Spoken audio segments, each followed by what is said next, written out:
Good morning! Good morning mga palangga! So, naka-green uniform ako ngayon kasi yung gray uniform ko, nakalimutan kong isampay. So, nasa washing machine pa. So, it's still wet. Mister, I'm going! Okay!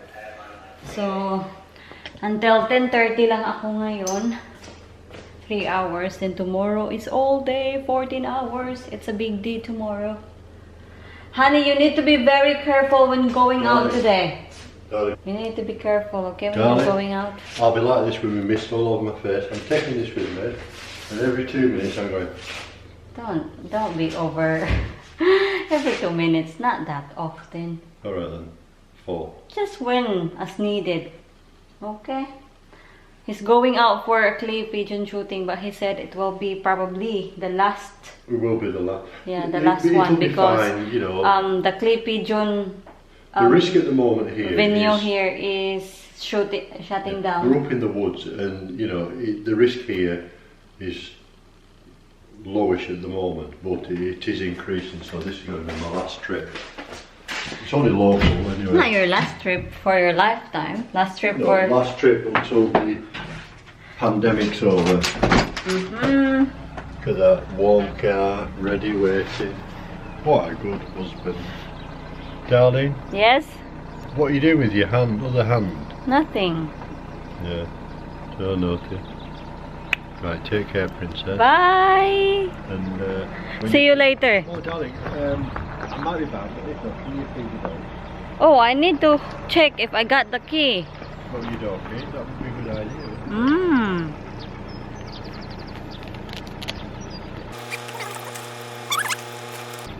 It's not here. Oh yeah, I got it. I got it. So, ito yung attire ko. Yan. Come on, Grandma. Grandma. Bye. Right, well, take care. Bye. Bye-bye, darling. Bye-bye. Mwah! So, yung oras dito is 5 to 7. Hindi na lang ako mag-film while driving kasi yung vlog ngayon na na-upload ngayon, nag-drive ako to work. So, para maiba naman, hindi ako mag-drive to work. Pag-uwi na lang natin. Nandito na ako sa bahay. Nakalimutan ko mag-vlog pa uwi. Kasi medyo late kasi ako ngayon. 11:30 na dito. And normally, matatapos ako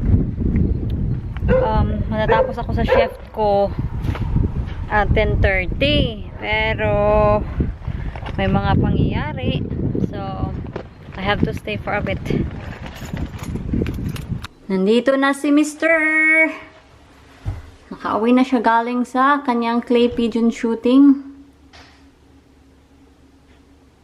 Nakapagbihis na ako mga palangga. And dahil maganda yung panahon ngayon, magsasampay tayo sa labas. I don't know if this will be dry. Pero there's nothing wrong in trying.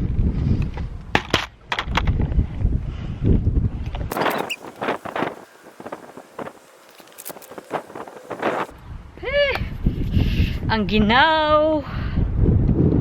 Mainit yung araw pero yung hangin sobrang lamig. So, maginaw pa din. Lunch. Magla-lunch tayo mga loves. So, yung lunch natin is gagawa ako ng pasta. Meron tayong milk dito. And earlier, naghiwa ako ng ham. Ito siya.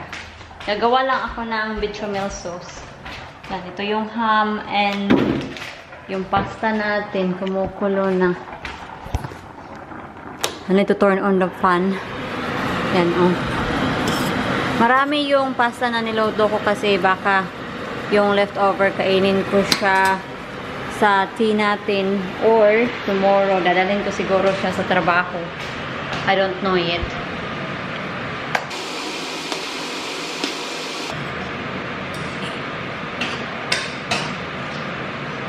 So,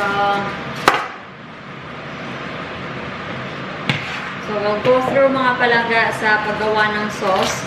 Ipakita ko na to sa other vlogs ko, pero sa mga hindi nakapanood ng vlog na yun, then we will make the sauce and I will go through again. So, kailangan natin ng unsalted butter, kailangan din natin ng thin flour, milk, optional lang sila, pero kung meron kayo, go ahead and put it. So, magpapamelt tayo ng butter. While hinihintay nating ma-melt yan, i-stir muna natin to.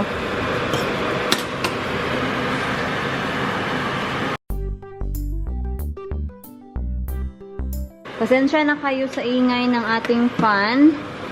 Anyway, maglalagay tayo ng flour. Meron pala ditong kutsara na.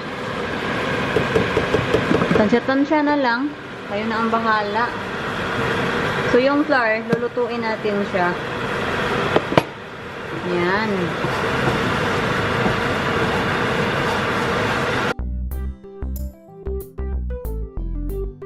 Once luto na yung flour natin, maglalagay tayo ng milk. Little by little lang ang pag-a-add.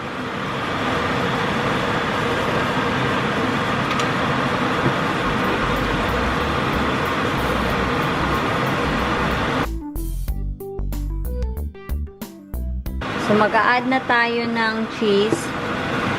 Mozzarella cheese. Mag-a-add din tayo ng kaunting parmesan. Yan.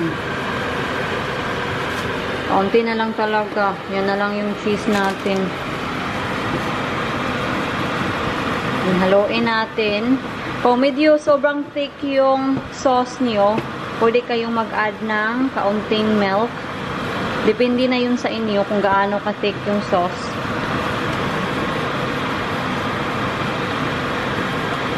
Tingnan nyo to.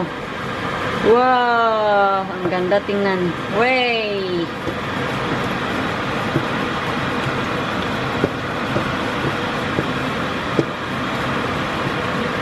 Sobrang cheesy niya.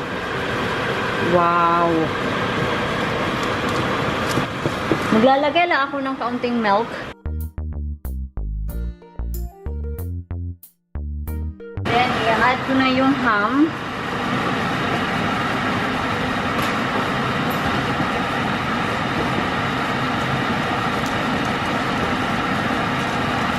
Lalagay ko na yung pasta.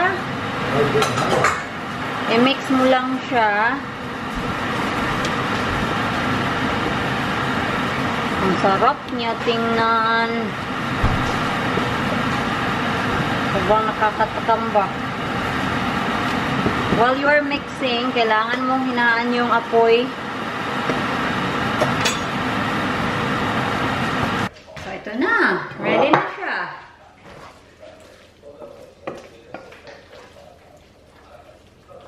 Ang sarap niya tingnan.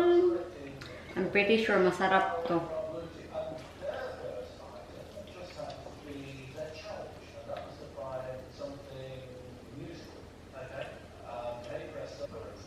And ito na. Ito na yung finished product natin. Ang sarap. Ito na siya. Mukhang masarap mga palangga. Kailangan nating tikman mga loves.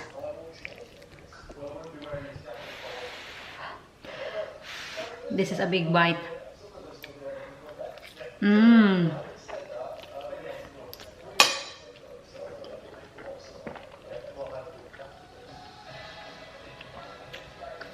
Ang sarap.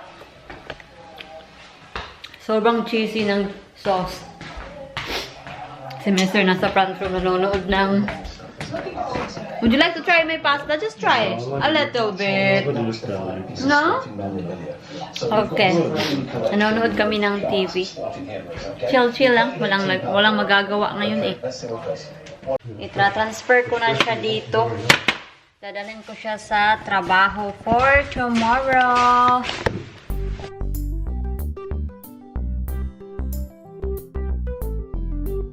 Tumigas yung sauce natin kasi At cheesy sauce kasi siya. Kaya ayun. Pero kung iinitin to, magiging runny ulit to. Kailangan ko lang magsampay ulit. Are you on long day tomorrow? Yes, I am on long day tomorrow, sweetheart. Tapos na yung isang set ng uniform ko.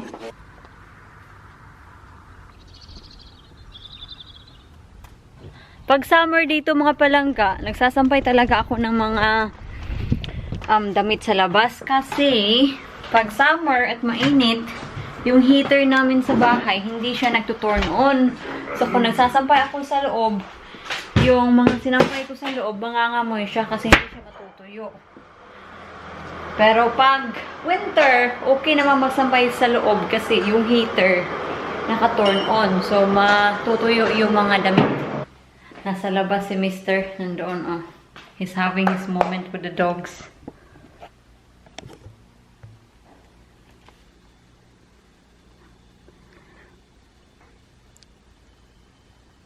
Yan. Oh. Nakatulog ako sa front room. Ang sobrang himbing tulog ko kanina. I feel like I need it. So, ayun. Natulog ay. Kasi tomorrow, I am working all day. Magluluto na tayo kasi... Oh, sorry. Magluluto na tayo kasi yung time dito is 10 to 4. Meron tayong leftover na lamb.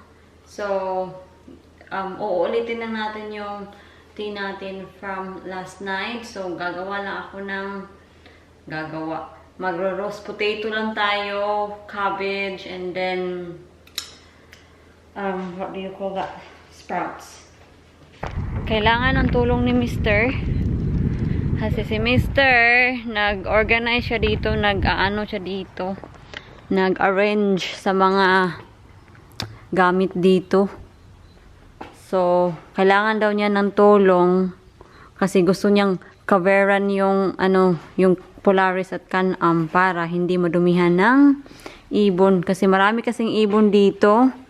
So, pag hindi natin siya i-cover, ay nako, puno siya ng tae. Tae ng mga ibon.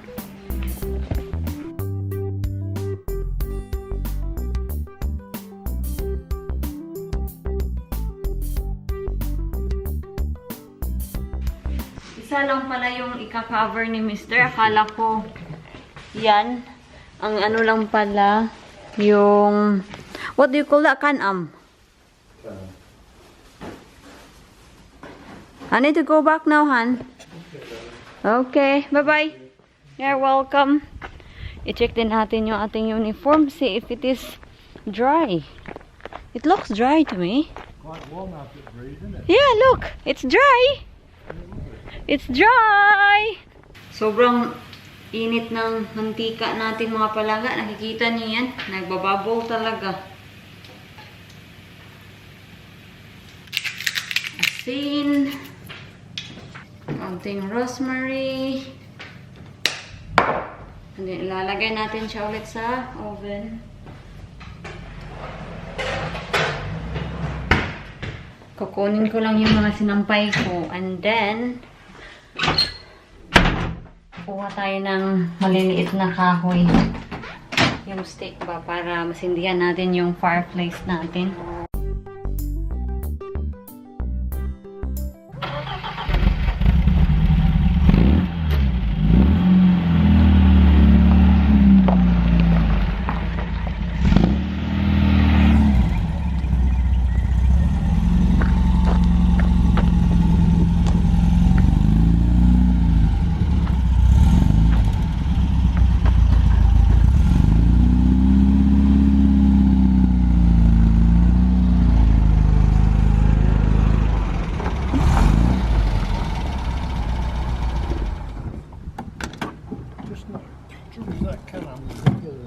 Hey?